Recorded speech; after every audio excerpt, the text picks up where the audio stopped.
하나님의 언약이라는 주제로 성경 말씀을 우리가 함께 읽으며 은혜를 나누었습니다. 오늘은 마지막으로 새 언약에 대해서 함께 말씀을 나누기를 원합니다.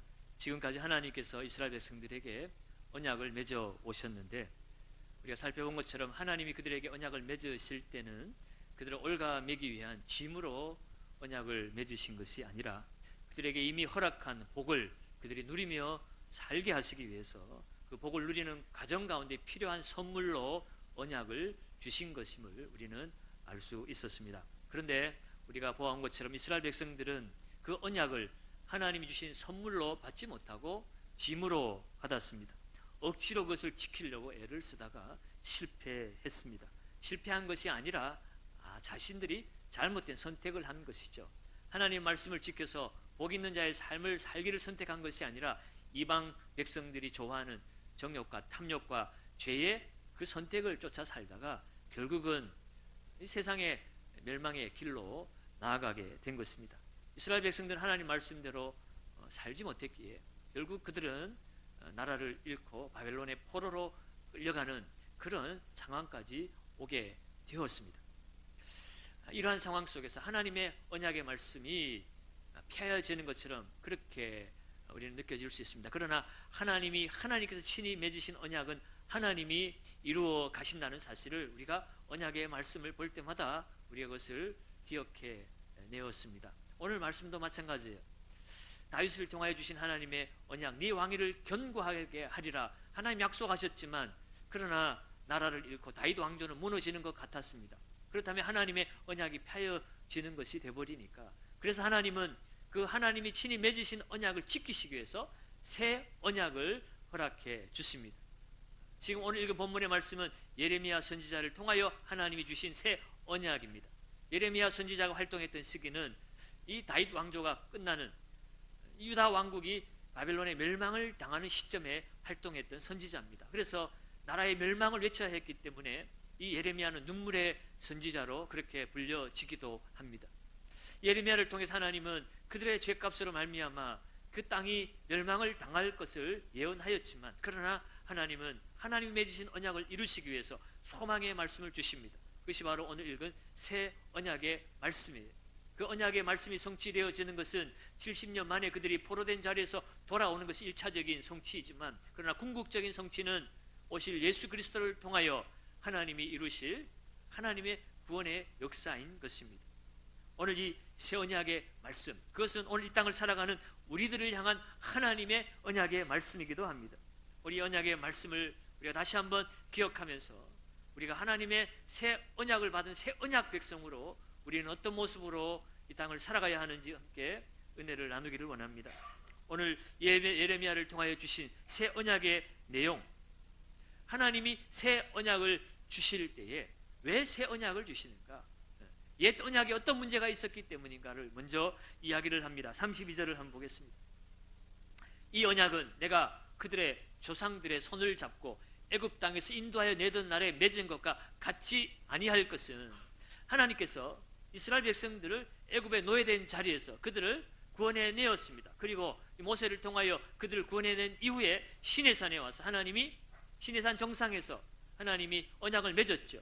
십계명을 중심으로 한 율법 조항을 그들에게 주셨습니다. 유대 백성들은 이 십계명 그것을 기초로 해서 613가지의 율법 조항을 만들어서 그것을 지켰습니다. 하나님은 그들이 애굽에서 나와서 가나안 땅으로 인도하여 드리고자 하셨습니다. 여러분, 애굽이 우리에게 가져다주는 상징적인 의미는 세상입니다. 그리고 가나안은 우리가 들어가야 될 천국이기도 하고 하나님이 다스리는 하나님의 나라이기도 합니다. 하나님께서 애굽 세상에서 건져내어서 죄에서 건져내어서 하나님이 다스리는 가나안으로 그들을 들여가기 위해서 그들에게 필요한 것이기에 하나님이 시내산에서 율법을 주셨습니다. 천국 백성답게 살아내기 위해서는 이것이 꼭 필요하기 때문에 하나님이 선물로 주셨습니다. 오늘 이 율법 말씀을 우리가 잘 지켜 행하면 우리가 하나님 다스리는 땅에 하나님의 백성의 놀라운 복을 누리며 살게 될 것이지만, 그 법을 잃어버리면, 그 법을 지키지 아니하면 우리는 하나님이 이미 허락하신 그 복을 차버리게 되는 것입니다. 누리지 못하게 되는 것입니다. 그런데 우리가 이 결과적으로 보면 지금 예레미야 당시 이스라엘 백성들은 하나님의 말씀을 지키기보다는 이방 백성들이 그 삶을 쫓아 나아갔습니다. 우상을 섬겼습니다. 하나님보다 돈을 더 사랑하고 권력을 더 사랑했습니다. 하나님도 섬기고 이방신도 섬기는 양다리 신앙을 가지고 살았습니다. 하나님의 법을 그들은 차버린 것이에요. 그래서 그들은 결국은 심판을 당하고 멸망의 자리에 오게 된 것입니다. 자, 그런데 그들을 향하여 하나님께서는 새 언약을 주시는데, 그들이 그날에 맺은 것과 같이 아니할 것은 하반절에 보면 32절에 내가 그들의 남편이 되었어도 그들이 내 언약을 깨뜨렸습니다. 남편이 되어서 그들과 함께 그들을 지키고 보호하고 인도했지만 그들은 그 언약을 깨뜨렸다는 것입니다. 그것이 옛 언약 가운데 이스라엘 백성들이 행한 모습이라는 것입니다. 그렇기 때문에 하나님은 새 언약을 주시는데 33절에 뭐라고 나와 있습니까? 33절 한번 봅니다. 그러나 그날 후에 내가 이스라엘 집과 맺을 언약은 이러하니 곧 내가 나의 법을 그들의 속에 두며 그들의 마음에 기록하여 나는 그들의 하나님이 되고 그들은 내 백성이 될 것이라 여호와의 말씀이니라. 옛 언약 아래서는 그들이 하나님이 그들의 남편이 되어서 그들과 함께 했음에도 불구하고 그 언약을 파여버렸으니 그들이 이제 죽게 되었고 멸망받게 되었지만, 그러나 하나님이 그날 이후에 새 언약을 맺을 것이다. 그 언약의 내용은 내 법을 그들의 속에 두고 그들의 마음에 기록하여 그 결과로 말미암아 나는 그들의 하나님이 되고 그들은 내 백성이 될 것이라. 그들은 옛 언약을 지키지 못해서 하나님의 백성이 되는 삶을 살지 못했습니다. 그런데 하나님이 이제 맺으실 새 언약을 통해서는 그들이 하나님을 알게 될 것이고 하나님을 믿게 될 것이고 그 백성들은 하나님의 백성이 될 것이다 라고 말씀하고 있습니다. 도대체 이 일이 어떻게 이루어질 수 있는 것입니까? 오늘 말씀을 가만히 보시면 새 언약 속에서는 내 법을, 다시 말해서 하나님의 말씀을 그들의 속에 둔다 그랬어요. 그들의 속에 둔다는 것은 어떤 의미일까? 그 이어서 나오는 말씀을 보면 그들의 마음에 기록하여 그랬어요. 그러니까 하나님 말씀을 속에 둔다는 것은 그들의 마음에 두는 것이고, 마음에 두는 것은 그 마음에 그 말씀을 새기는 것이라는 것이에요. 다시 말해서 하나님의 백성들에게 맺을 새 언약은 하나님의 말씀이 그 백성들의 마음속으로 들어가서 그 마음에 새겨지게 만드는 것, 그것이 새 언약의 내용이라는 것이에요. 어떻게 그 일이 일어날 수 있습니까? 하나님 주신 율법을 그들이 지키지 못해서 지금 멸망받게 되었는데 어떻게 그들이 하나님의 말씀을 그들의 마음에 새길 정도로 그렇게 하나님의 법을 사모하며 사랑하며 살 수 있게 되는가 하는 것이에요. 어떻게 그 일이 가능하게 되겠느냐 하는 거죠. 그런데 그 일이 가능하게 되었습니다. 바로 이 새 언약은 누구를 통하여 성취되어진 것이라고 말씀드렸습니까? 예수 그리스도라고 그랬어요. 그 예수 그리스도에 대해서 사도 요한은 이렇게 요한복음 1장 1절에서 이렇게 설명을 합니다. 요한복음 1장 1절이에요. 태초에 말씀이 계시니라. 여기서 이 태초는 이 세상이 만들어지기도 전에 영원 전부터 계신 태초를 말하는 것입니다. 바로 하나님이 존재하는 그 시간에 말씀이 계셨다는 것이에요. 그 말씀이 누구와 함께 계셨어요? 하나님과 함께 계셨으니 하나님과 태초에 함께 계신 말씀이라면 그 말씀은 당연히 어떤 존재라는 것입니까? 하나님이시라는 거예요. 말씀이 하나님과 함께 계셨던, 태초부터 계셨던, 어느 날 갑자기 2000년 전에 만들어진 존재가 아니라 영원 전부터 하나님과 함께 계셨던 하나님이 곧 말씀이라는 거예요. 근데 그 말씀이 14절에 가면 이렇게 증거합니다. 말씀이 육신이 되어 우리 가운데 거하심에 우리가 그의 영광을 보니 아버지의 누구의 영광이요? 독생자의 영광이요 은혜와 진리가 충만하더라. 바로 이 말씀은 누구를 지칭하는 것입니까? 예수 그리스도를 말하는 것이에요. 예수 그리스도는 이 땅에 사람의 육신의 모양대로 만들어진 생육법을 따라 그렇게 태어난 우리들과 똑같은 그런 사람이 아니라 우리가 똑같은 사람이지만 그는 근본적으로 하나님이십니다.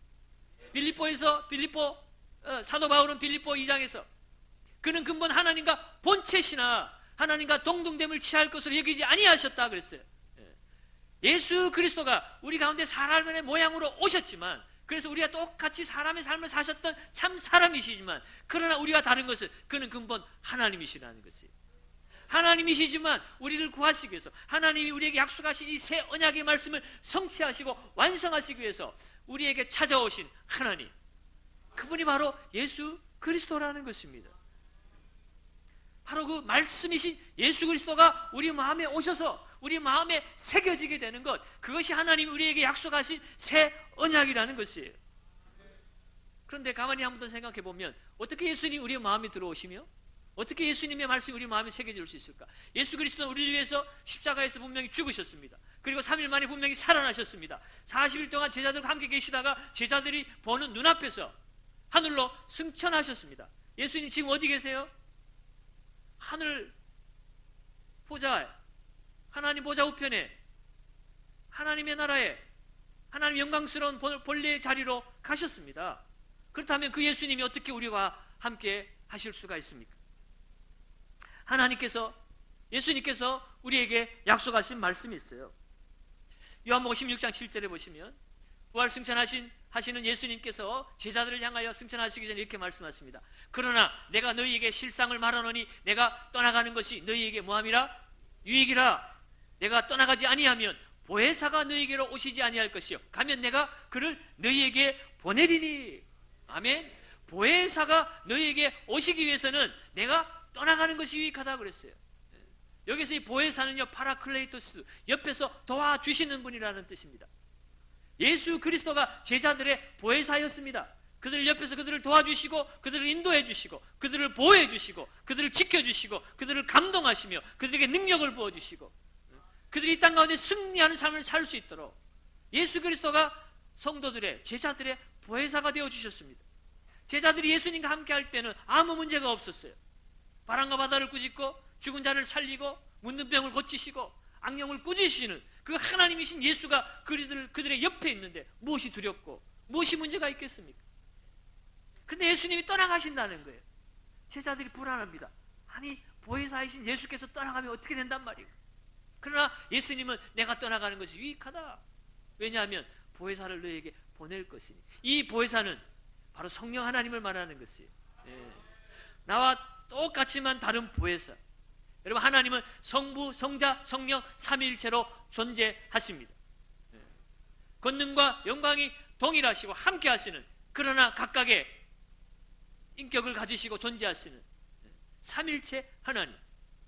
성부 하나님이 온 세상 만물을 창조하시고 우리를 구원하시기로 계획하셨고, 그 계획하신 성부 하나님의 뜻에 순종하여 사람이 되어 이 땅에 오셔서 우리를 위해 십자가에 죽으시고 부활하셔서 우리를 하나님의 자녀 삼아 주시는 그 구원의 역사를 친히 이 땅 가운데 이루신 그분이 바로 성자 예수님, 성자 하나님이시고, 그리고 예수 그리스도는 승천하셨지만 예수께서 약속하신 예수의 영, 아버지의 영으로서 이 땅 가운데 오셔서 그 이루신 구속의 사역을 우리 가운데 적용시켜 주시고 끝까지 완성시켜 주시는 하나님, 그분이 바로 성령 하나님, 성부, 성자, 성령 삼일체 하나님이 우리의 구원을 위해서 계획하시고 역사하시고 지금도 일하고 계신다는 것입니다.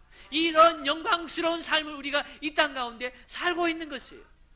당장 눈앞에 보이는 돈 때문에, 사람 때문에, 가난 때문에, 질병 때문에 아파하고 고민하고 염려하지만 여러분, 그것만 보면 우리는 참 불쌍한 사람처럼 보입니다. 그러나 장차 이루실 하나님의 영광을 바라보면 하나님이 나 같은 사람을 창세전부터 미리 아시고 택하셨다는 것도 영광이고, 제 가운데 멸망당할 나를 구하시기 위해서 하나님이 하늘 보좌를 버리신 것도 영광이고, 나 때문에 내가 죽어야 될 십자가의 고난과 사망의 그 모든 고통까지 하나님이 친히 담당하신 것, 그 또한 얼마나 큰 감사하고 영광인지 모릅니다.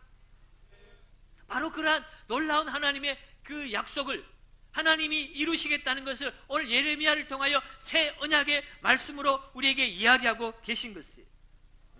그러므로 오늘 다시 한번 말씀으로 돌아가면 하나님의 법을, 하나님의 말씀을 우리 마음에 두고 우리 마음에 새기는 역사가 바로 예수 그리스도, 말씀이신 예수 그리스도가 우리 안에 들어오게 되는데, 바로 예수 그리스도는 부활 승천하셨지만 예수의 영이신 성령께서 우리 가운데 찾아오시는 것입니다.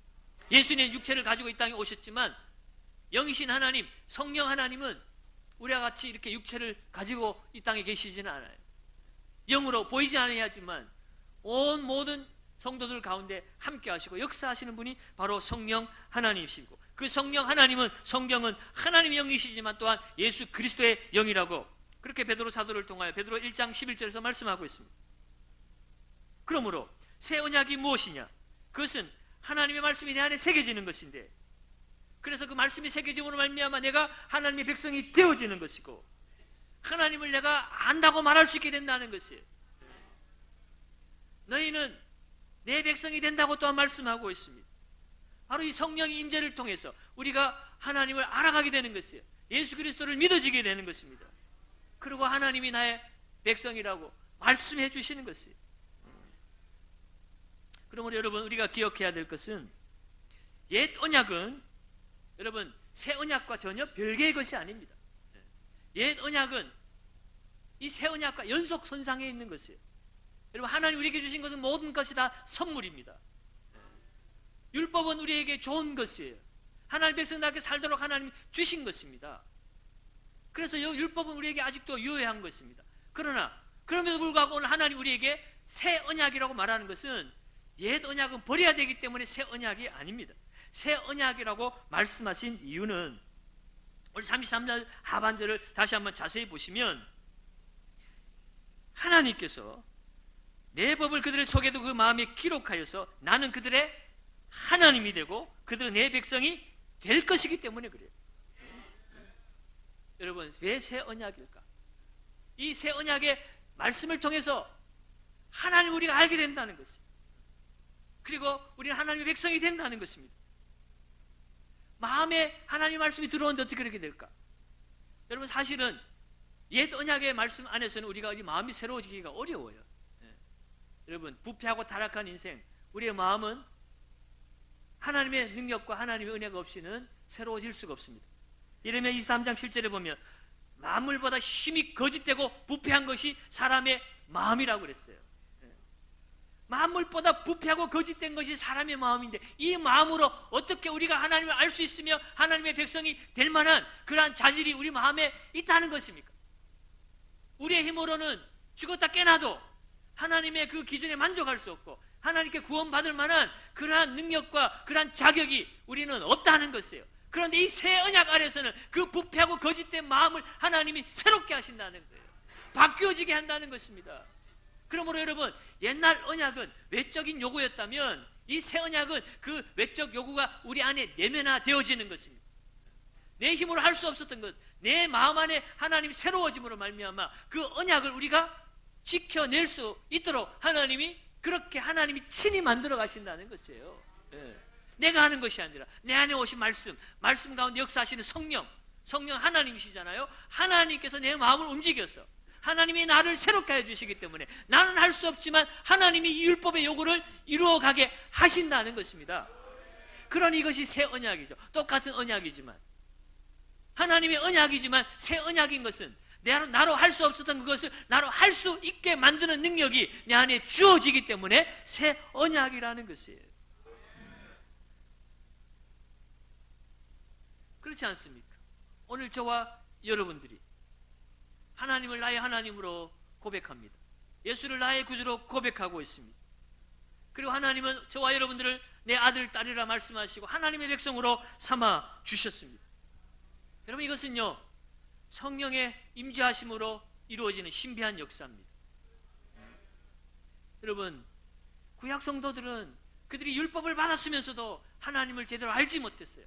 하나님을 그들이 알았다면 그들이 불순종하고 그렇게 죄를 범하며 세상을 향하여 나아갔겠습니까? 하나님을 제대로 알지 못했어요. 육신의 법을 가지고, 이 율법을 가지고, 육신의 노력을 가지고 하나님을 알려고 하면 여러분 정말 하나님을 알기가 어려워요. 믿기도 어려워요.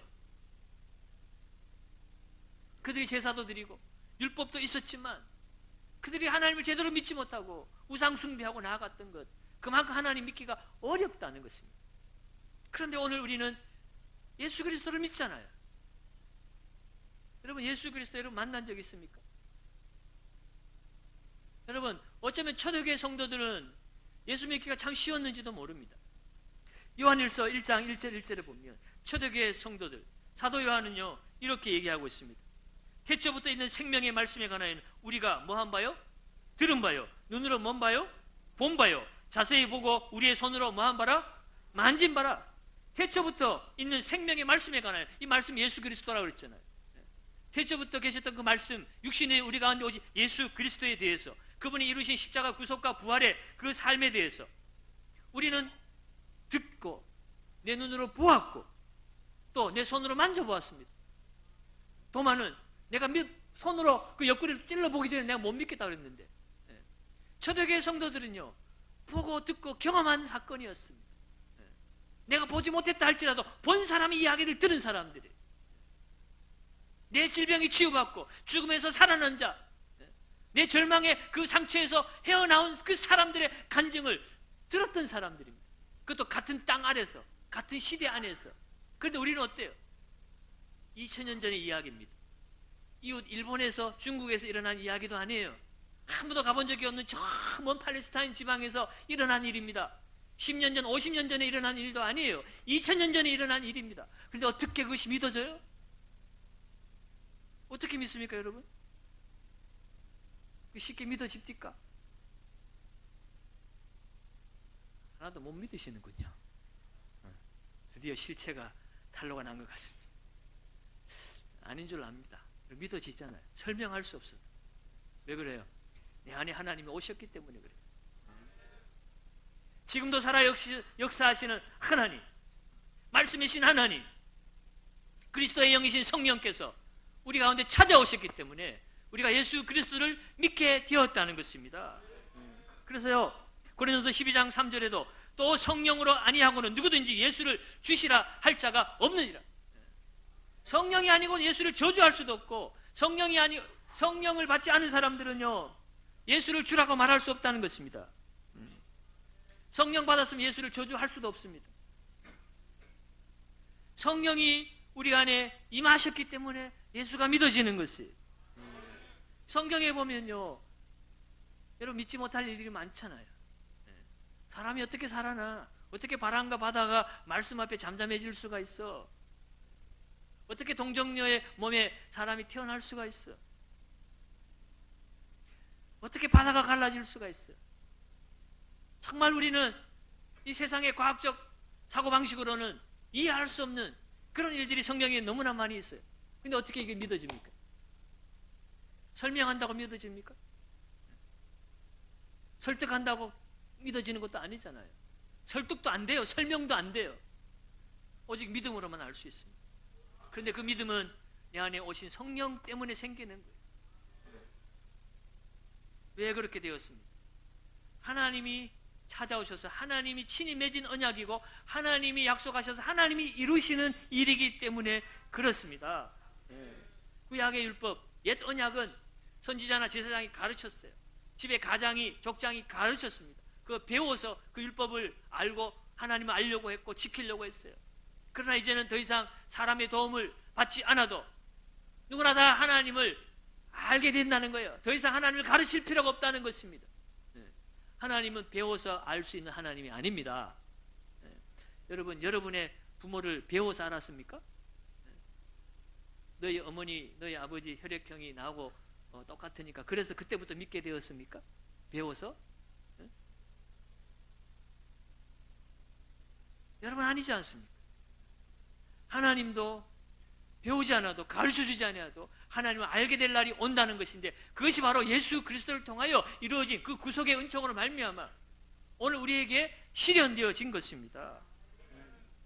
그렇게 될 수 있었던 것은요, 가장 근본적인 문제, 하나님의 관계가 회복되어진 근본적인 이유가 있습니다. 그것은 바로 십자가 예수 그리스도가 우리의 모든 인생의 죄짐을 다 짊어지셨기 때문이에요. 하나님과 우리 사이를 근본적으로 갈라놓은 것은, 하나님을 알아야 되지만 알지 못하게 만든 것은 죄의 문제입니다. 그런데 오늘 말씀은 뭐라고 그래요? 이 새 언약이 이루어질 때 34절 하반전에 내가 그들의 악행을 사하고 다시는 그 죄를 기억하지 아니하리라. 누구의 말씀이니라?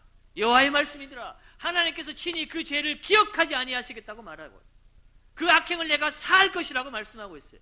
하나님이 말씀하셨으면 되는 거죠. 내가 잘 살아서가 아니라 하나님이 악행을 용서하리라 했기 때문에 나는 의인인 거지요. 내가 잘 살아서 의인이 아니에요. 하나님이 내가 기억하지 아니하리라 해서 내가 이곳에 와서 예배 드릴 수 있는 거지, 내가 잘 감추었기 때문에 예배 드릴 수 있는 것도 아니에요. 하나님의 전적인 은혜입니다. 바로 새 언약 아래서 예수 그리스도를 통하여 하나님이 태초에 우리를 만드신 그 목적대로 하나님 영광을 위해 살도록 하기 위해서 죄는 우리가 범했지만 그 죄의 삭슬 하나님의 아들에게 대신 받게 하시고 우리를 하나님의 그 사랑의 자녀의 자리로 다시 회복시켜 주신 것입니다. 그것이 바로 예수 그리스도를 통하여 이 새 언약 속에서 성취되어진 사건입니다. 그러면 여러분, 이 하나님의 언약은요 일방적인 선포입니다. 우리가 계속 우리가 구약의 옛 언약들을 살펴보았지만 뭔가 조건이 달린 것 같지만 사실은 하나님이 이미 우리에게 허락하신 은혜의 선포였습니다. 오늘 말씀은 더욱 극명하게 우리에게 하나님의 그 언약의 일방적인 선포임을 우리에게 알려주고 있습니다.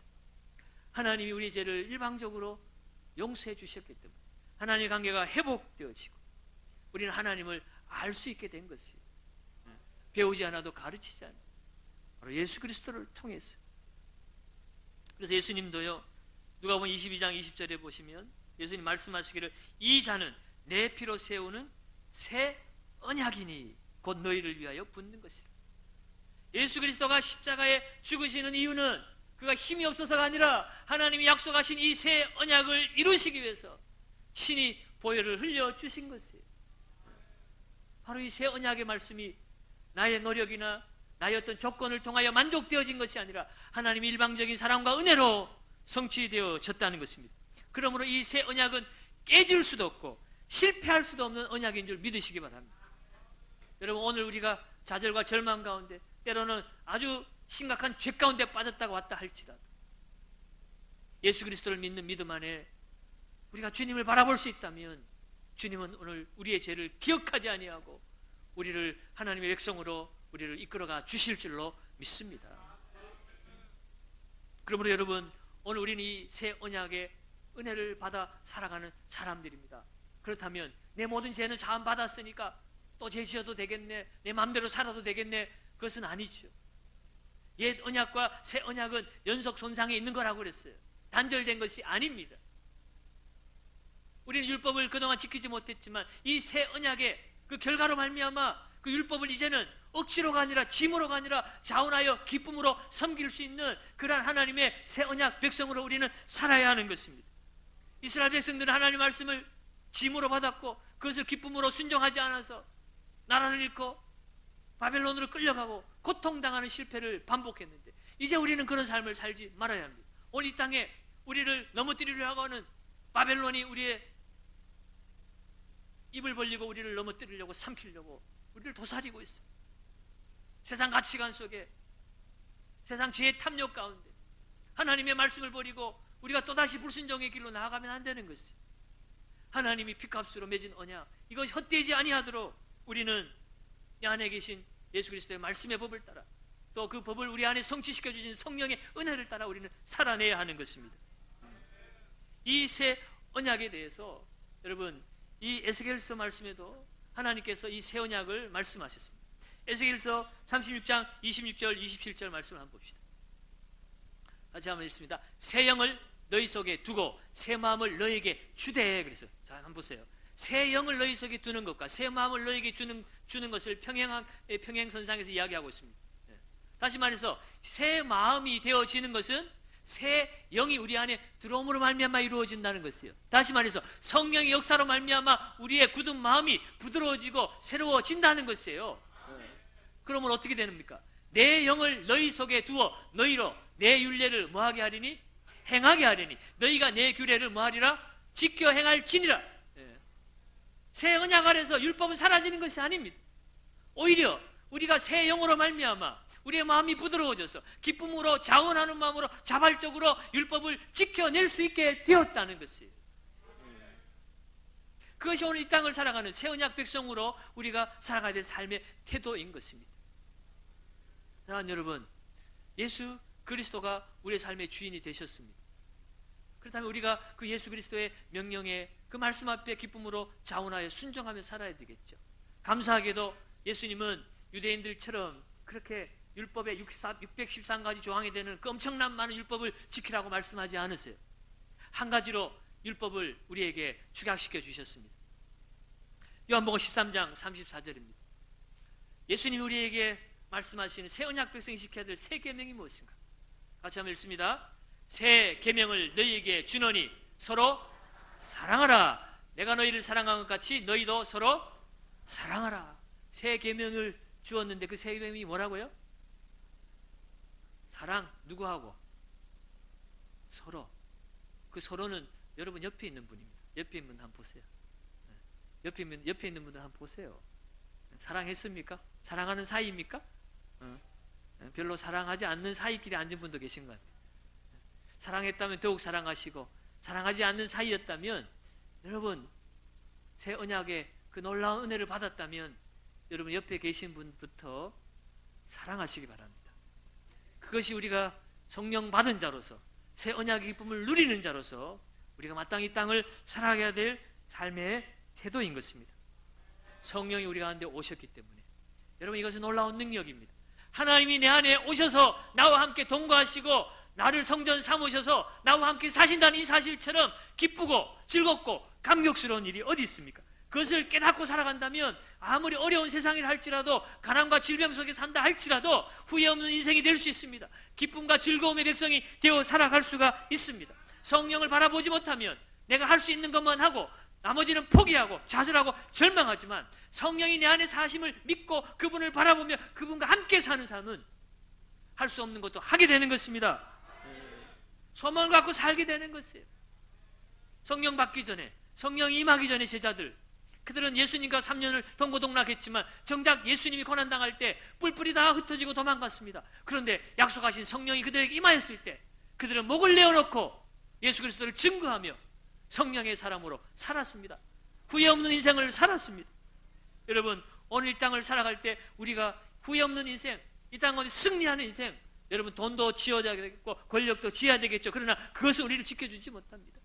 내 안에 살아계신 하나님, 살아 역사하신 하나님의 말씀, 성령을 통하여 오늘도 우리와 함께 하시는 그 하나님의 나라가 우리 가운데 이루어질 때 진정한 행복자가 될 줄로 믿습니다.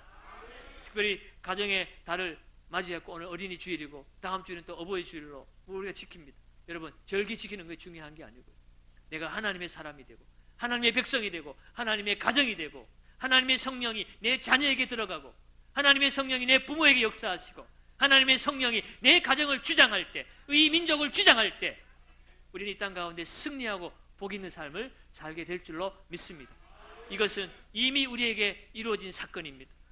이것을 믿고 믿음으로 예수 그리스도를 영접하고 예수 그리스도의 약속하신 성령을 따라 오늘 우리가 믿음으로 선포하며 나아갈 때 하나님을 찾는 자, 그들에게 상 주신 하나님, 은혜의 하나님, 그 하나님을 우리가 찬양하며 영광 돌리며 그 복을 누리며 살게 될 줄로 믿습니다. 이 믿음으로 승리하는 삶을 살아가시기를 예수님의 이름으로 축복합니다.